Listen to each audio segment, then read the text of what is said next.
স্বামীর কথা যতটা শুনবেন স্ত্রীর কথাটাও কি ততটা শুনবেন কিনা।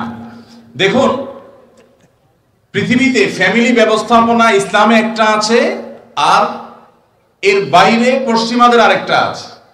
দুইটা সিস্টেম। ইসলামের ফ্যামিলি ব্যবস্থাপনা হলো আল্লাহ তাআলা কোরআনে পরিষ্কারভাবে নির্দেশ করেছেন, আর রিজালু কাওয়ামুনা আলান নিসা। পুরুষদেরকে আল্লাহ রাব্বুল আলামিন নারীদের উপরে দায়িত্বশীল করেছেন, তাদেরকে আল্লাহ তাআলা অভিভাবক বানিয়েছেন। এখন যদি কেউ নারী এবং পুরুষকে সমান সমান করতে চায়, তাহলে তার পরিণতি কি হতে পারে পশ্চিমের দিকে তাকালে বুঝতে পারবেন।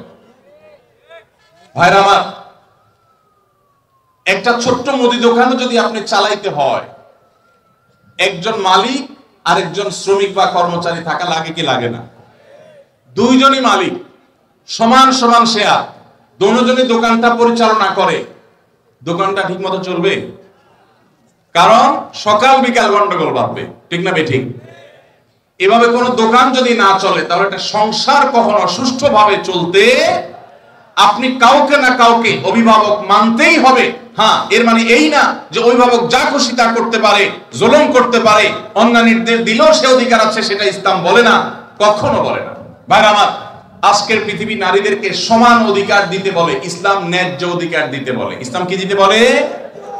সমান দিলে সবসময় সমতা হয় না, ন্যায্য দিলে সবসময় সমতা, ন্যায্যতা যেটা যৌক্তিকতা সেটাই হয়। আল্লাহ আমাদেরকে বুঝার তৌফিক দান করুন।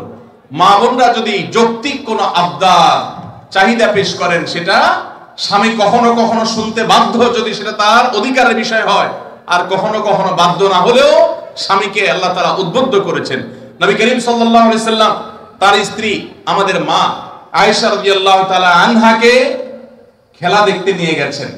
আম্মা জান রাদিয়াল্লাহু তাআলা আনহা এই হাদিস বর্ণনা করার পরে বলেছেন, ফাকদুরু কদরাল জারিয়াতিল হাদিসাতি সিন্নি আল হারিসাতি আলাল্লাহ বি। ও দুনিয়ার পুরুষেরা, যুবকেরা, স্বামীরা, শুনে রাখো, আল্লাহর নবী সাল্লাল্লাহু আলাইহি সাল্লাম নবী হওয়ার পরও, এত ব্যস্ত মানুষ হওয়ার পরও, তিনি তার স্ত্রী হিসেবে আমি যখন তার কাছে খেলা দেখতে চেয়েছি, তিনি নিয়ে গেছেন।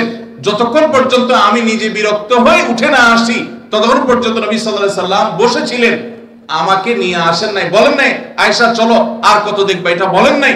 অতএব তোমরা তোমাদের কম বয়স্ক যে সমস্ত স্ত্রীগণ আছেন, তাদের বিনোদনের প্রতি, আনন্দের প্রতি তোমরা খেয়াল রাখবে, এটা আমাদের আয়েশা বলেছেন। তাহলে বোঝা গেল, স্ত্রী যদি কিছু চায়, সেটা পূরণ করবার জন্য স্বামী যথাযোগ্য চেষ্টা করবেন, যদি অন্যায্য না হয়, অন্যায় না হয়, অযৌক্তিক চাওয়া না হয়। কিন্তু এর মানে এই না যে ইসলাম সবাইকে সমান অধিকার দিয়েছে, সমান অধিকার দিলে মারামারি ছাড়া কিছু হবে না। পশ্চিমে যান, কোন সংসার বলতে কিচ্ছু নাই। গত সপ্তাহের কথা, নিউজিল্যান্ডের একটা শহরে, অকল্যান্ডে, আমাদের এক প্রবাসী বাংলাদেশি ভাই বুয়েটিয়ান, ওনার বাসায় উনি নিয়ে গেলেন ফজর নামাজ পড়ে, মসজিদ থেকে পাশে ওনার বাসা। তো ওনার বাসায় গিয়ে আমি একটু আশপাশে কিছু গাছ টাছ দেখলাম, দেখে বের হচ্ছি। উনি আমাকে দুটা জিনিস দেখালেন। এক হলো বললেন যে ভাই, আপনি যে সবজি চাষ করেন ঢাকায়, ওই ভিডিও দেখার পর আমার ওয়াইফের চাপে আমি এই যে লাউ গাছ লাগাইছি, সেই লাউ গায়ে অনেক লাউ ধরছে। চিন্তা করলাম, আমরা কাজ করছি এখানে 11,500 কিলোমিটার দূরে, মামুল হয়েছে আলহামদুলিল্লাহ 11,500 কিলোমিটার দূরে। তো তার একজন প্রতিবেশী বৃদ্ধ, বয়স 65 থেকে 70 হবে, এই ভদ্রলোকের সাথে আমার পরিচয় করায় বললেন যে আমার নেইবার, আমার প্রতিবেশী। তো আমি বললাম যে তার বাসা যে শুনশান নীরব, ব্যাপার কি? তো বলল যে তার বাসায় কেউ নাই, তার কোনো ফ্যামিলির সদস্য নাই, 20 বছর সে এই বাসাতে আছে, কোনো সদস্য নাই, বয়স 65 থেকে 70। গায়ে দেখি যে ময়লা আবর্জনা লেগে আছে, ভোরবেলা কোত্থেকে কাজ করে আসছে, পরিশ্রম করে খায় দায়। আমি অবাক হয়ে গেলাম।